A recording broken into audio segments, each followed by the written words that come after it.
Cómo componer cuadros impactantes parte 2. En esta segunda parte del tema la composición artística, continuaremos hablando aspectos básicos para lograr unos cuadros, dibujos e incluso fotografías extraordinarias que logren transmitir el mensaje que queremos al observador. Recordemos que ya hablamos sobre la definición de composición y sus factores claves. 1. Contraste y sus diferentes tipos. 2. Centro de atención. Líneas de fuerza propias del formato, líneas de composición, ritmo. 3. Equilibrio. Aspectos generales. Ahora continuaremos profundizando en el equilibrio y el peso visual como factor esencial para entender la composición. 3. Equilibrio. Como te comenté, el equilibrio visual busca compensar los pesos y fuerzas de los elementos dentro del soporte, de manera que se distribuyan balanceadamente, tanto en sentido horizontal como en el sentido vertical. Es decir, que la parte izquierda sea equivalente a la parte derecha del cuadro como en una balanza, y que la parte inferior soporte mayor peso que la parte superior, como lo vemos en la vida real. Existen diferentes clases de equilibrio. Equilibrio estático o simétrico. Es cuando balanceamos ubicando pesos con características iguales o similares a ambos lados del cuadro y ubicados a la misma distancia del centro geométrico. Este tipo de composición transmite mucha tranquilidad y estabilidad, pero por lo general no se utiliza ya que se presenta algo aburrida y monótona para la vista. Equilibrio dinámico asimétrico.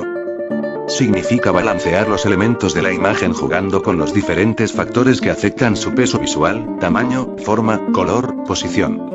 Por ejemplo, todos los elementos pueden tener diferente peso, pero se ubicarán de forma tal que la suma de sus pesos quede repartida por igual en toda la superficie. O dos elementos pueden ser notoriamente de diferente tamaño, pero por el color que posean pueden quedar compensados. Esto hará que el cuadro se haga más llamativo, que induzca movimiento y que realce el punto de interés. La imagen se ve armoniosa y dinámica, transmitiendo la sensación de partida del hombre luego del rechazo de la dama y su figura se equilibra con la de la mujer por estar en la lejanía y en el trayecto final de una línea de composición que dirige la mirada hacia ese punto. Desequilibrio. Se presenta cuando no se logra equilibrar las masas ni las fuerzas a ambos lados y se ve notoriamente, causando una sensación de ambigüedad, tal como si el cuadro estuviese incompleto o tuviera errores, no queda clara la intención del autor, dejando al observador intranquilo pues no consigue llegar a la estabilidad que inconscientemente busca. Este tipo de composición es generalmente evitada, pero en algunos casos particulares si se sabe utilizar el autor puede valerse de sus efectos para producir un estado de alteración en el espectador. El cuerpo de la mujer hacia un lado del sofá genera un desequilibrio que transmite al observador el sentimiento de angustia que sufre la mujer luego de cometer un error pasional. Esta sensación se refuerza con la línea diagonal descendente que forma el cuerpo. Ahora te ampliaré el concepto de peso visual, que será la clave para equilibrar las masas de forma dinámica en nuestro cuadro. Peso visual. Es una fuerza que hace que un objeto tenga ópticamente mayor relevancia que otro, mayor tensión, haciendo que parezca más pesado, más fuerte y que sobresalga sobre los demás. Depende de varios factores. Tamaño. Una figura grande pesa más que una pequeña. Composición. Peso visual. Posición dentro del soporte. Las figuras situadas en la mitad superior pesan más que las de la parte inferior, y las situadas a la derecha más que las de la izquierda. Las figuras que se ubican en el centro geométrico del cuadro, lugar donde se unen las diagonales y los ejes, tendrán menor peso pues el ojo las ve como más equilibradas.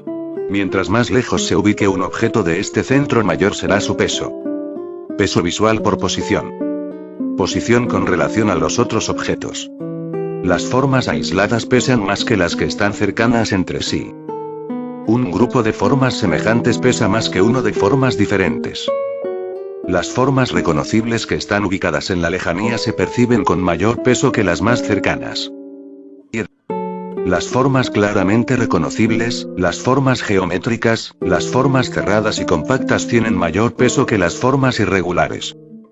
Las formas de mayor interés o significado como las personas, especialmente su rostro, tienen mucho peso visual. Esto puede variar para cada observador. Las formas con volumen tienen mayor peso que las formas planas. Color. Los colores cálidos generan mayor peso que los colores fríos.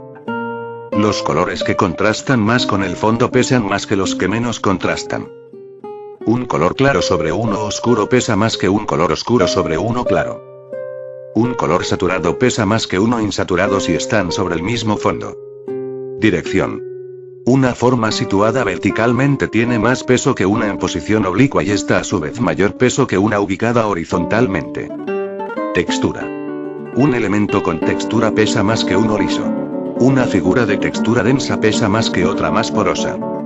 Ahora, teniendo las pautas anteriores, sabemos que podremos jugar con estas variables para hacer equivalentes las masas a ambos lados del soporte, pero generando versatilidad para lograr un equilibrio dinámico tal como lo vimos.